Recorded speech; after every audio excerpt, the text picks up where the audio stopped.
Hello सांग मैंने केमिति अछंती आशा करछु समस्ते बहुत भलरे थे। आपण समस्त को मो तरफ जय गुरु ठाकुर डाकुची आप भलरे रुहतु सुस्थ रुहतु आपंकर पूरा दिन मंगलमय हो आ भलरे भलरे कटि जाओ। तो मु भी भलरे अच्छी सबुदिन भाया हो गोटे सुंदर सकाळ आरंभ आ ये सुंदर सकाळ आ गोटे फ्रेश आ नुआ ब्लॉग को मो पुष्प आपण समस्त को स्वागत करुच्ची। तो आज ब्लॉगटा स्टार्ट कर समय हो गला पाखापाखि 6टा कि 6:30 हम घर सब कम दाम सर देती गाई कम भी सब सर देती सर दे सारिकी एठिक आसते बाड़ी की गच नगिया कि गच माने यहाँ जो आम जो नगौचे यहाँ टी भिन्न प्रकार गच यहाँ हूँ गुजुराती गच हम कि ना से कथा तो मुझे जानी ना किंतु ये आम जार बाड़ी होता गुजुराती गच तांकरी पाखर आणिकी आम बाड़ी 2टा गच नगेदेले देखा जदि फल तो फल गुजुराती तो इे फलबार कहीं मुझे देखी ना फल कि कौन कर जाने जहाँ हो गच 2टा आणिकी नगेदेले खरा तो जेरकम होची से गच को बंचेबा बहुत मुस्किल। तो ठाकुर की इच्छा जब बचब तो बचब गाई कम भी सब सर देचे आउ कि गाई कम बाकी ना।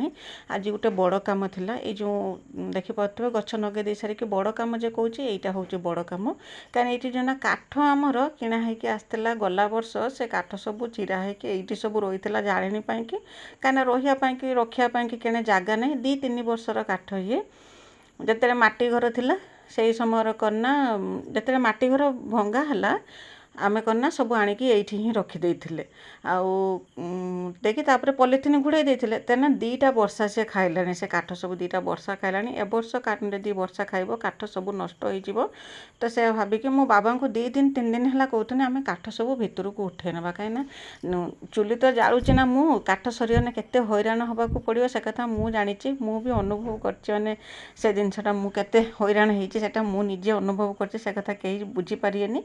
तो बाबा को मु रक्षाबास करदेली जे केते काठ सब आणिकी घर भितर रख जेरकम कि निरापद रहिबो जे वर्षा आउ रसी जीव ना। तापर गोटे पॉलिथिन घुड़ाई देथिनी जे किंतु से पॉलिथिन करना खरा वर्षा खाइकी से पॉलिथिन भी चिरी गलानी ए वर्ष वर्षा आउ रहिबनी सेठी। तो जो गुआल घर जो हो गला ये गुआल घर तो गोटे तो गाई बंधा हो बड़ घरटे बना हो तो तारी भितर आणिकी काठ को रखीदेने एटा माने वर्षार उदा हम ना मोर वर्षा दिन कि काठ हो। तो सी कहीकि आसिक से कमटा आज सरीदे केते शीघ्र माने वर्षा कथा तो कही होना ना के मुहूर्त आसिक वर्षा हो तो खरा बहुत जोर से होची कहीं आस्ते आस्ते वर्षा ऋतु भी आसिक पहुँची ता आगुरु ए सब जुगाड़ जंत्र करके रखीदेनी मुंडरू टिके खलास मैं निश्चिंत हो।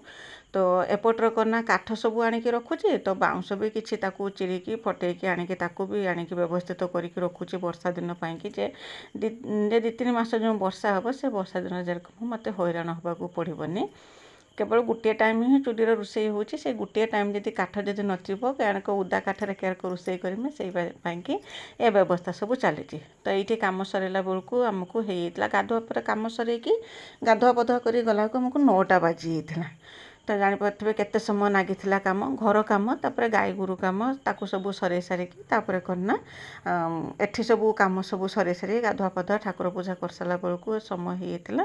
तो गाधुआ पधुआ ठाकुर पूजा कम सर देती बाबा भी गाधुआ पधुआ कम भी सब सर देते सीधा पलि आसती रोषे करने गैस को गैस पाखे क्षीरटा बसईदेमी कहीं आज तरकारी रांधियापाई कि समय ना क्षीर गरम करदेमी क्षीर गरम करदेने क्षीर रुटी खाईदेवे रुटी तो बनईमी क्षीर रुटी खाईदेवे यही रकम जी जहाँ खाइब तो जलखिया जदि मुढ़ी जदि खाइबे तो मुढ़ी खाइबे ना क्षीर जदि रुटी खाइबे क्षीर रुटी खाईदेवे। आउ करना आज मु जो चुली जे बनई नुआ चुली आज प्रथम करके से चुली आज रोषे करमी काली बेलबेली चुलीर मुह करदे मुह करदेकी टिके कुटा झाड़ी देती ता भितर जेरकम चुलटा टिके शीघ्र सुखीजिव। आउ आजबेस्ट तले रोषे कराटा बहुत मुस्किल हो पड़ानी से जो उठा चुल जो मुझे रोषे कर मुझे चुलीर व्यवस्था करदे आज करना से नुआ चुली ही मु रोषे करमी देखा कारण किस हो कि नहेने भी से फांका जगटा ना टी पवन नागिब देह को किंतु घर भितर रांधला बेलू बिल्कुल भी पवन नागुनी देह को माने भारी जोर गरम होची। तापर खियापिया काम दाम सब सरी जाता खियापिया काम दाम सब सरला लुगापटा था सब मिकिल भी गाधे पड़ता एवं छुआ कौन कर सकाଳେ उठिकी गाधे पड़ुनी कहीं गरमटा एत मात्रा होची जे माने असह्य गरम होची सकाଳେ गाधौचंती तो मो भाया पुणी बेलबुड़ी गाधौचंती मु तो 2 टाइम न गाधेला बेलू होनी ତ ଗାଧେଇଲା ପରେ ବି ତ ଦେହ ହାତ ସବୁ ମାନେ ଘା ହେଇଗଲାଣି ଏରକମ ସବୁଆଡ଼େ ନାଲି ପଡ଼ିକି ଘା ହେଇଗଲାଣି, ସବୁ ଖସ ବାହାରିକି ଦେହରୁ। କେହି ବେଳେ ଏରକମ ହୁଏନି, ଏଇ ବର୍ଷର ମାନେ ଗରମର ମାତ୍ରାଟା ଅଧିକା ଯେହେତୁ ସେଇଥିପାଇଁ କି ଦେହର ଯେଉଁ ଖସର ମାତ୍ରାଟା ବି ଅଧିକା ହେଉଛି। ତ ଯାହା ହଉ ଗରମ ଜାଗାର ସବୁ ତ ଆମକୁ ସହିବାକୁ ପଡ଼ିବ, କ'ଣ କରିବା। ତ ମୁଁ ଯେଉଁ ଗାଧେଇଥିନି ସେ ଲୁଗାପଟା ପକେଇ ଦେଇକି ଯାଇଥିନି ଧୋଇଥିଲିନି। ତ ମିକିଲି ବି ଗାଧେଇ ସାରିଥିଲା, ସମସ୍ତଙ୍କ ଲୁଗାପଟା ଥିଲା ତାକୁ ସବୁ ଧୁଆଧୁଇ କରିଦେନି। ଧୁଆଧୁଇ କରିଦେଇକି ତାପରେ କ'ଣ ନା ବାସନକୁସନ ଆମେ ଯେ ସବୁ ଖିଆପିଆ ଯେ କରିଥିଲେ ସେ ବାସନକୁସନ ସବୁ ଥିଲା ତାକୁ ସବୁ ଧୁଆଧୁଇ କରିଦେମି। ଧୁଆଧୁଇ କରିକି ପାଣି ନେଇଯିମି। ଚୁଲିରେ ବୋଧେ ମୁଁ ଭାତ ବସେଇ ଦେଇ ଆସିଥିଲି ନା କ'ଣ, ମୋର ଆଉ ଖିଆଲ ପଡ଼ୁନି। କାହିଁକିନା ଏଟା ପହର ଦିନିକା ଭିଡ଼ିଓ, ଗଲାକାଲି ତ ମୁଁ ଏଇଟା ଗଲାକାଲି ଯିବା କଥା ଯାଇଥିଲାନି, କାହିଁକିନା ମାନେ ଦିନ ସାରା ଗରମ ଯୋଗୁରୁ ଏତେ ମାନେ ନେଟ୍ ତ ଥିଲା ସବୁ ଥିଲା କିଛି ନାହିଁ, କିନ୍ତୁ ମୋତେ କାହିଁକି କେଜାଣି ମୋତେ ଭିଡ଼ିଓ ଏଡ଼ିଟିଂ କରିକି ପୋଷ୍ଟ କରିବା ପାଇଁ ବିଲକୁଲ ବି ଇଚ୍ଛା ହେଲାନି। କାହିଁକିନା ଯେତେବେଳେ ମୁଁ ଭିଡ଼ିଓରେ ଭଏସ୍ ଦିଏ ସେତେବେଳେ କ'ଣ ନା ଫ୍ୟାନ୍ ଟୋଟାଲି ବନ୍ଦ ହୁଏ। ଯଦି ଫ୍ୟାନ୍ ଚାଲିବ ନା ଭିଡ଼ିଓରେ ପୁରା ସାଁ ସାଁ ଆବାଜ ହେବ, ଭଏସ୍ ଭଲ ଆସିବନି। ସେଇଥିପାଇଁ ଏତେ ଗରମ ହେଲା ଯେ ମୁଁ କହିନି ଫ୍ୟାନ୍ ବନ୍ଦ କରିକି ମୁଁ ଭଏସ୍ ଦେଇପାରିମିନି, ବହୁତ କଷ୍ଟ ହେଉଛି ମୋତେ। ତ ସେଇଥିପାଇଁ କି ମୁଁ କ'ଣ କରିଥିଲି ନା କାଲି ଆଉ ଭିଡ଼ିଓ ଛାଡ଼ିଥିଲିନି। ତାପରେ କ'ଣ ନା ବାସନକୁସନ ସବୁ ଧୁଆଧୁଇ କରିଦେଇଥିନି। ଧୁଆଧୁଇ କରିକି ହଁ ଭାତ ମୁଁ ଚୁଲିରେ ବସେଇ ଦେଇଥିନି, ବସେଇ ଦେଇକି ଆସି ସେ କାମ ସବୁ କରୁଥିନି। ତାପରେ ମୁଁ ଏଠିକି ପଳେଇ ଆସିନି ପରିବା କାଟିବା ପାଇଁକି। ଆଉ ଛୁଚୁନି ଶାଗ ବାବା କିଣିକି ଆଣିଥିଲେ ଛକରୁ, ଆଜି ବସିକି ନା ବାବାଙ୍କୁ କହିନି ଟିକେ ଶାଗ ବାଗେଇ ଦେବା ପାଇଁକି। ବାବା ବସିକି ଏଠି ଶାଗ ବାଗଉଥିଲେ। ଆଉ ବାଗେଇ ସାରିଲା ପରେ ପରିବାପତ୍ର ସବୁ କଟାକଟି କରିକି କରିସାରିଲା ବେଳକୁ ଏଠି ଭାତ ହେଇଯାଇଥିବ, ଭାତ ଗାଳିଦେମି। ଭାତ ଗାଳି ଦେଇକି ତରକାରୀ କରିଦେମି। ତରକାରୀ କରିଥିନି ବୋଧେ କାଞ୍ଜି କରିଥିନି, ଦହି କାଞ୍ଜି, ଆଉ କ'ଣ ନା ଗୋଟେ ଭଜା କରିଥିନି, ଆଉ କରିଥିନି କ'ଣ ନା ଛୁଚୁନି ଶାଗ କରିଦେଇଥିନି। ଏ ତିନିଟା ତରକାରୀ କରିଥିନି ବୋଧେ, ମୋର ଆଉ ଖିଆଲ ପଡ଼ୁନି କ'ଣ କରିଥିନି କି ନାହିଁ। କାହିଁକିନା ଗରମ ଯୋଗୁରୁ ବିଲକୁଲ ବି ମାନେ ଭିଡ଼ିଓ ବନେଇବା ପାଇଁକି ଇଚ୍ଛା ହେଉନାହିଁ। ତାପରେ ମୋବାଇଲ ତ ଆପେ ଆପେ ଗରମ ହେଇଯାଉଛି। ଭିଡ଼ିଓ ବନାଅ କି ନ ବନାଅ, ଖାଲି ମୋବାଇଲ ଅନ୍ କରିଦେଲା ବେଳକୁ ଗରମ ହେଉଛି, ସତେକି ଫାଟିଯିବ ଏଇ ରକମ ଗରମ ହେଉଛି। ତ ସେଇଥିପାଇଁ କି ଡର ଲାଗୁଛି ବି ଭିଡ଼ିଓ ବନେଇବା ପାଇଁକି। ସେ ଚୁଲି ପାଖ ହଉ କି ଘର ଭିତରେ ହଉ, ମୋବାଇଲ ପୁରା ଗରମ ହେଇଯାଉଛି। ଗରମକୁ ଆହୁରି ଅଧିକା ଗରମ ହେଇଯାଉଛି। ତ ପରିବାପତ୍ର ସବୁ କାଟି କୁଟି ଧରିକି ଆସିଲା ବେଳକୁ ଭାତ ହେଇଯାଇଥିଲା, ଭାତ ଗାଳି ଦେଇଥିନି। ଭାତ ଗାଳି ଦେଇକି ଏଠି କ'ଣ ନା ବସିକି ମୁଁ ତରକାରୀ ଭଜା ବସେଇଛି। ଆଉ ଭଜା ହେଇସାରିଲା ପରେ ତାପରେ କହିଲି ଦହି କାଞ୍ଜି କରିମି। ତ ଦହି କାଞ୍ଜି ତ ବୋଇତାଳୁ ପକେଇକି କରିମି, କିନ୍ତୁ ମାନେ ଥିଲା ନା ଏଇ ଯେଉଁ ମାର୍ସ ନାଡ଼ି ମୋ ପାଖରେ ଥିଲା ନା, ମୁଁ କହିଲି ଦୁଇଟା ମାର୍ସ ନାଡ଼ି ତା ଦେହରେ ପକେଇଦେମି, ଭଲ ଲାଗିବ ଖାଇବା ପାଇଁକି କହିକି ଏଇଠି ବସିକି କରିନା ମାର୍ସ ନାଡ଼ି କାଟୁଛି। ଆଉ ଏଇଠି ରୋଷେଇ କରିବା ପାଇଁ ଟିକେ ଭଲ ଲାଗୁଛି।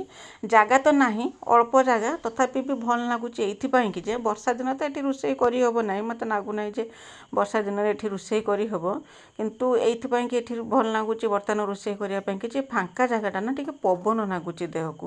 ସେ ହଉ ପଛେ ଗରମ ପବନ, ଟିକେ ପବନ ଲାଗୁଛି, ଯେଉଁଥିପାଇଁ କି ଟିକେ ଭଲ ଲାଗୁଛି ସେଠି ରାନ୍ଧିବା ପାଇଁକି। ଆଉ ଭିତରେ ଯେ ରୋଷେଇ କରୁଥିଲି ସେଠି ବିଲକୁଲ ବି ପବନ ଲାଗୁନାହିଁ। ତ ମୋ ଯାଆ ଆସିଥିଲା, ଆସିକି ମୋ ସାଙ୍ଗରେ ଏଠି କଥା ହେଲେ, କହିଲେ ଏଇଠି ତୁ ରୋଷେଇ କରୁଛୁ, ମୁଁ କିନ୍ତୁ ମୋର ଚୁଲି ଭାଙ୍ଗି ଯାଇଛି, ଆଉ ମୁଁ ଚୁଲି ବନେଇନି, ଯାଇକି ବାହାରେ ରୋଷେଇ କରିମି। ଘର ଭିତରେ ତ ରୋଷେଇ କଲା ବେଳକୁ ଗ୍ୟାସ୍ରେ ରୋଷେଇ କରୁଛି, ବହୁତ ଗରମ ହେଉଛି, ଘର ଭିତରେ ଆଉ ରୋଷେଇ କରି ହେଉନାହିଁ। ସେ କେତେବେଳେ କଥାବାର୍ତ୍ତା ହେଉଥିଲେ, ଆମେ କଥାବାର୍ତ୍ତା ହେଇସାରିକି ସେ ଗଲେ ରୋଷେଇ କରିବା ପାଇଁକି। ତାଙ୍କର ଚୁଲିଟା ଭାଙ୍ଗି ଯାଇଛି, ନୂଆ କରିକି ସେ ଚୁଲି ବନେଇବେ। ଆଉ ତାପରେ ତ ଦ୍ୱିପହରେ ଖିଆପିଆ କରିଥିଲେ, ଆଉ ମୁଁ ଖିଆପିଆର ଭିଡ଼ିଓ କିଛି ବନେଇଥିଲିନି।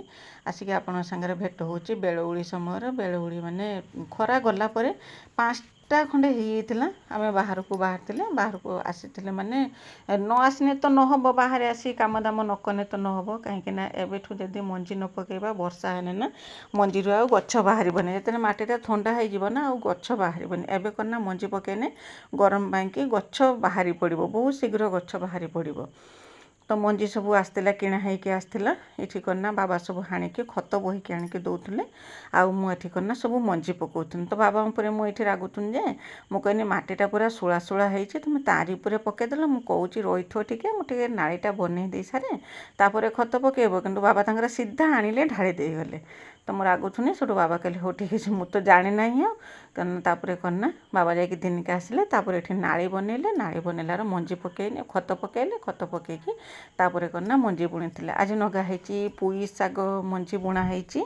पुई सागर तापर लाउ मंजी भी नगा होती आम तो पुराणा गछ तो लाउ होची आपण देखिछन्ते लाउ मंजी भी बुणा होती नगा होती आउे कना जह्नी मंजी सब मंजी बेलुड़ी आम पकईले पकई देकी आसिके लुगापटा धुचे कण गाधुआ हो दिन 2 टाइम गाधुआ होपर पुणी गुड़ हाथ मुँह धुआ से पुणी अलग तो यही रकम दिनटी आज कटि गरम जुगुर तो बेसी किसी काम करी होना जी आवश्यक से ही कम कर अधिका किसी कम करी होना आशा करुँच भिडटी आपन को पसंद आसते जब पसंद आसते चैनल को सब्सक्राइब करके वीडियो को लाइक टे करदे आ हाँ कमेंट लिखापी बिल्कुल भी भूलें गला वीडियो पूजा दीदी सुब्रमण्य दीदी विजयलक्ष्मी दीदी समस्ते बहुत सुंदर सुंदर कमेंट लिखते स्नेहलता दीदी भी समस्त को मो तरफ बहुत बहुत धन्यवाद जे मो भिडियो देखिए मो भिडियो एत सुंदर कमेंट लिखते एमती सबुदिन मो भिडियो देखो मो भिडियो छोटिया छोटिया कमेंट लिखुँ मत बहुत खुशी दूची आ मु सब चेष्टा कर सबुदिन